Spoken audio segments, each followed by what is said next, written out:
Okay, Golden Hawk, settle down. I'll be introducing a new project to you that's worth 80% of your grade. Don't worry. It's a fascinating topic about the roll structures of racing cars. What the heck are roll structures? Generally speaking, they are a specific chassis structure designed to protect racers from injuries due to rollovers. Regular cars actually have a roll structure of sorts built in to their chassis that is meant to crumple upon impact. However, racing cars, such as Formula One cars, must have roll structures that remain rigid in order to keep the driver from serious harm, as the cars have an open cockpit. Due to the increased force felt by the driver from a rigid chassis, there must be additional safety requirements, such as high standard seatbelts and chairs. Feel free to choose partners for this project. Partners? There is no research anywhere. Wow, so many great resources. So far, I've discovered that roll structures are typically made out of light metals like magnesium and titanium and steel pipes. The hollow pipe will reduce the structure's weight without sacrificing much of its structural integrity. Sometimes carbon composites are even used because they're very light. Wow. I know, right?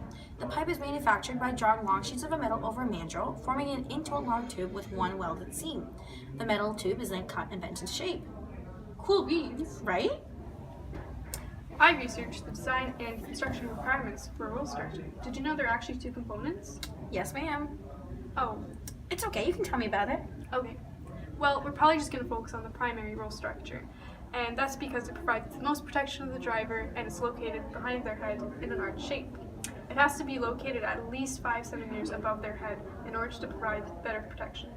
I have a buddy on the formula team. Let's just scoot on there and ask him about the FIA regulations. Cool beans.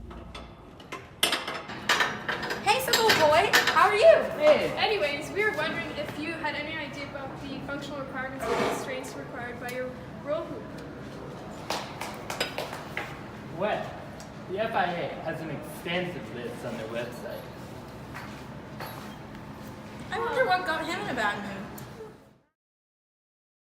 Turns out that the principal roll structure is subject to 3 forces in the case of a crash. FIA outlines how testing is done to ensure the principal roll structure can withstand such impact. During testing, a load equivalent to 50 kilonewtons laterally, 60 kilonewtons longitudinally in a rearward direction, and 90 kilonewtons vertically must be applied to the highest point of the hoop.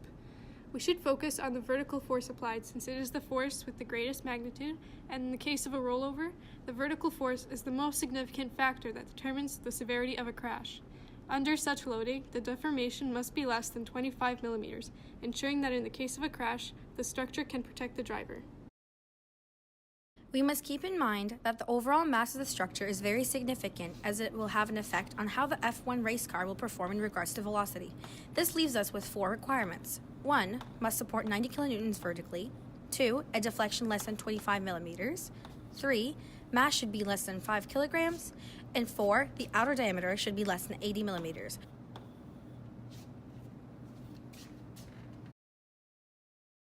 Whereas our objective is minimizing mass and our constraint is the length of a hoop as 0.6 meters.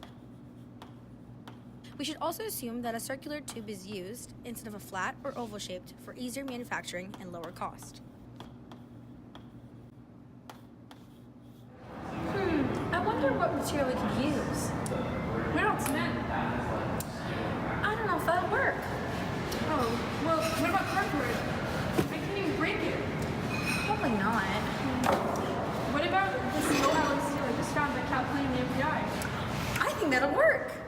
That's a great option. AISA 9255 low alloy steel is very well suited for this application of roll structures because it has high yield strength and can withstand a lot of force before failing. In fact, there are many benefits to choosing low alloy versus carbon steels, such as its higher corrosion resistance from added phosphorus and silicon.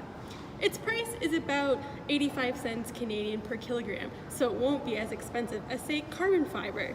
Good weldability is a must for roll structures on racing car frame, and this steel's got it. It's also easily accessible and can be subjected to many different kinds of treatment to further strengthen it.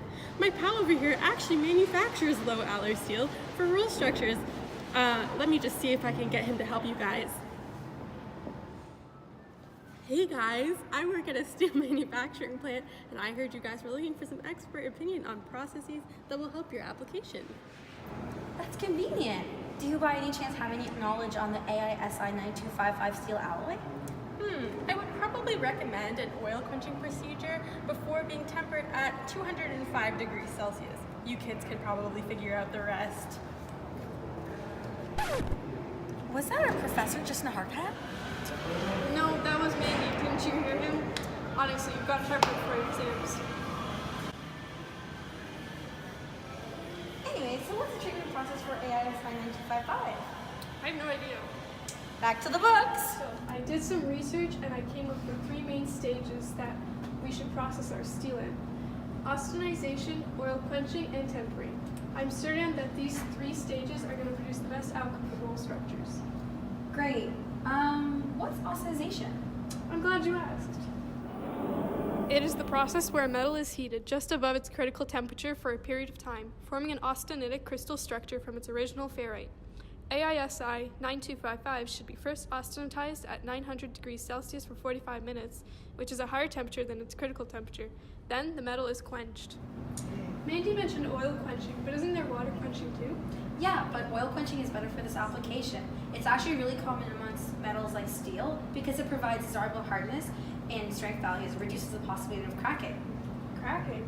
Oh man, it's too bad we got kicked out of that classroom. Yeah.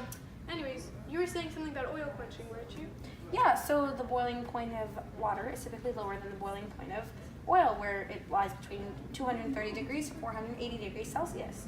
Oh, that makes so much sense. So because the metal is usually cooled down at a more controlled rate, it has a lot less chance of being fractured. Exactly.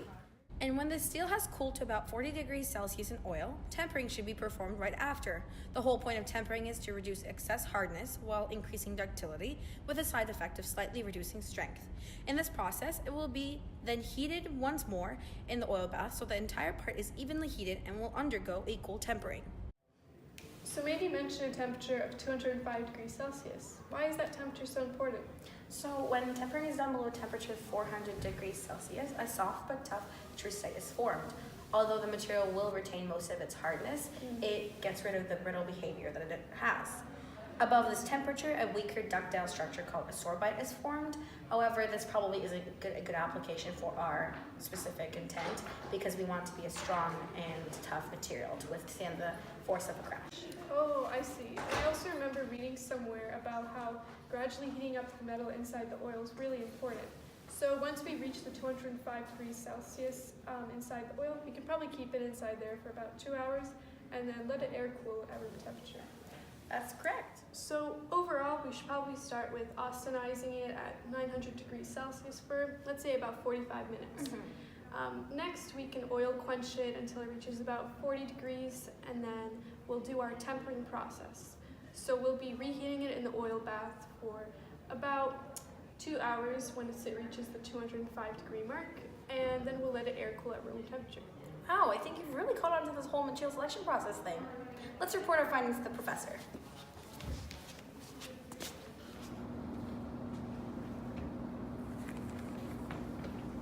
Hey Professor, we finally finished our assignment. This assignment was due to Anyway, weeks so ago. this is how our schedule goes.